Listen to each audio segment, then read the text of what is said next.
तर हे अतिशय चविष्ट आणि खुसखुशीत लागणारे तळणीचे मोदक आपण गव्हाचं पीठ वापरून बनवणार आहोत।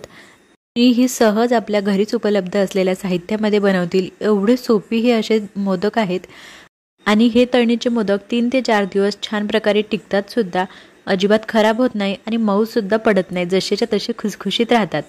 तर चला आपण पटापट बनवायला सुरुवात करूया। तर इथे मी वाटीभर एवढं गव्हाचं पीठ घेतलं, त्यामध्ये चिमूटभर चवीपुरतं मीठ घातलं आणि चिमटीभर सोडा घातला खायचा। आता हा सोडा आणि मीठ छान ह्या पिठामध्ये मिक्स करून घ्यायचं। त्यानंतर इथं बघा मी इथं पोहे खायच्या चमच्याने 2 चमचे एवढं तूप वितळून घेतलं फक्त, आणि हे वितळलेलं तूप आपल्याला ह्या पिठामध्ये घालायचं। आणि हे पीठ आता सध्या थोडं गरमच आहे, म्हणजे जे तूप घातलं होतं ना ते, त्यामुळे सुरुवातीला चमच्याने मिक्स करून घ्यायचं। त्यानंतर बघा थोडंसं थंड झाल्यासारखं वाटलं आपल्याला की आपण हाताने छान हे पिठाला सगळं तूप चोळून घ्यायचं आहे। इथे बघू शकता आपण पिठाला मिक्स करताना ह्याचं अशी मूठ बांधून बघायची, मूठ बनली की समजायचं आपल्या पिठाला मोहन छान लागलाय। त्यानंतर थोडं थोडं पाणी घालून ह्याचं आपल्याला पीठ मळून घ्यायचं। तर आता हे पीठ आहे ना, आपण चपातीला मळतो का नाही त्याच्यापेक्षा थोडं जास्त घट्ट आपल्याला हे पीठ मळायचं आहे, अजिबात मऊ हे पीठ मळायचं नाही, कारण आपले मोदक टिकायला पाहिजेत म्हणून। पीठ मळल्यानंतर त्यावरती थोडंसं तेल लावून मी ते मुरण्यासाठी ठेवून दिलं, तोपर्यंत आपण आतलं सारण बनवून घेणार आहोत। तर इथे मी बघा छोट्या वाटीभर एवढे तीळ घेतले होते, त्याच वाटीने अर्धी वाटी सुक्या नारळाचा खीस घेतला आणि हे दोन्ही जिन्नस मंद आचेवर छान गुलाबी रंगाचे होईस्तोवर भाजून घेतले। त्यानंतर यामध्ये बघा 1 वाटीभर गूळ घातला, जी छोट्या वाटीने तीळ घेतले होते ना त्याच वाटीभर गूळ घातला आणि इथं 3 वेलच्या फोडून याच्यामध्ये घातल्या। तर हे आपण तीळ आणि खोबऱ्याचा खीस जो भाजलेला आहे ना, हा थोडासा थंड होऊ द्यायचा आपल्याला। आणि हे बघा सगळं साहित्य मिक्स करून छान हे मिक्सरला आहे ना बारीक असं वाटून घ्यायचं। हे बघू शकता हे कोरडंच असंच बारीक मिक्सरला वाटून घ्यायचं मस्त आपल्याला, आणि आपलं हे सारण तयार आहे।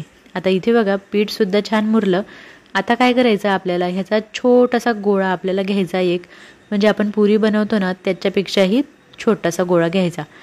थोडंसं कोरड्या पिठामध्ये हा गोळा बुडवून ह्याची आपल्याला छान छोटीशी अशी पुरी लाटून घ्यायची।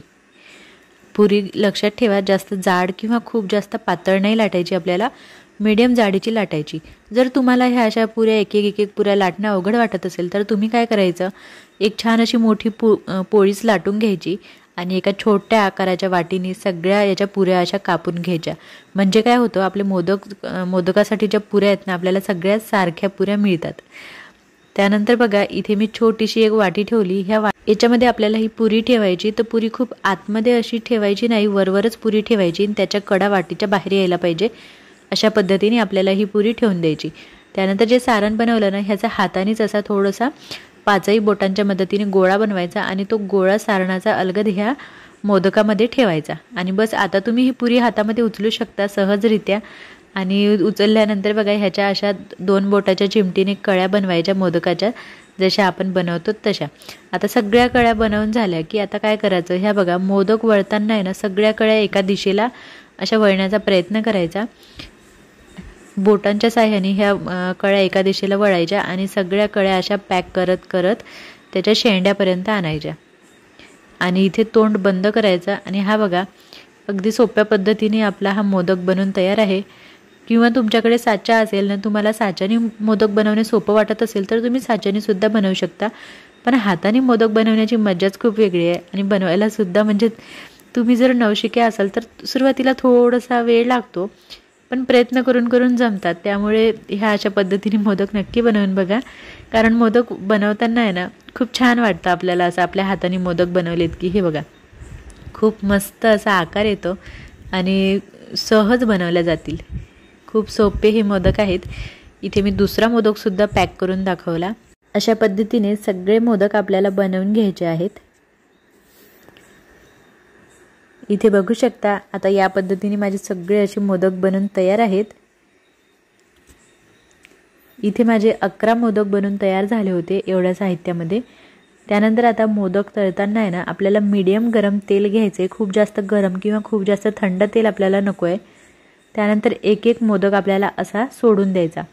आधी सुरुवातीला असा सरळच मोदक सोडायचा आणि आता काय करायचं आपल्याला, हे मोदक आहे ना कढईच्या तळाला चिटकतात, त्यामुळे आता काय करायचं एक तर चमच्याने तुम्ही हे तेल हलवू शकता किंवा मी तर डायरेक्ट हे पॅनच असं हलवून घेतलं, म्हणजे काय होतं मोदक कढईच्या तळाला चिटकत नाहीत.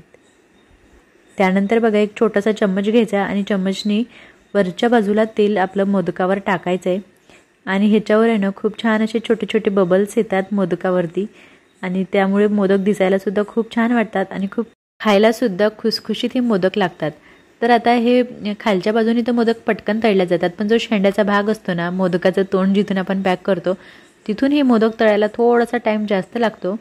तर आपल्याला काय करायचं, ह्याला खालून तळून झालं की त्याला उलटून द्यायचा असा आणि शेंड्याच्या भागाने ह्याला थोडा आलटून पलटून असा तळून घ्यायचा. हे बघा या पद्धतीने माझे मोदक इथे तळून झालेले आहेत आणि थोडेसे मीडियम आचेवरती हे मोदक तळायचे आहेत, म्हणजे छान खुसखुशीत, म्हणजे एकदम क्रिस्पी हे मोदक बनतात. इथे बघू शकता बघा मोदकाला खूप सुंदर असा रंग आला आहे आणि सगळेच्या सगळे मोदक खूप छान झालेत.